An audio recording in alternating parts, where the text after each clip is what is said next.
আসসালামু আলাইকুম এভরিওয়ান। আশা করি সবাই অনেক বেশি ভালো আছেন।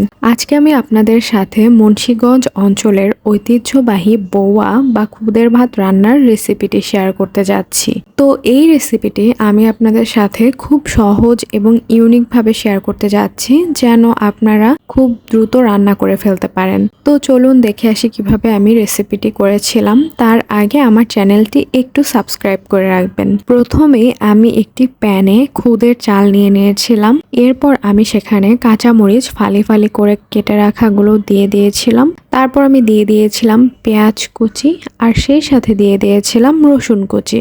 এ পর্যায়ে আমি স্বাদ মতো কিছুটা লবণ দিয়ে দেই আর হালকা একটু সরিষার তেল দিয়ে দেই। তো এখন আমি সবগুলো খুব ভালো মতো মাখিয়ে নিচ্ছিলাম।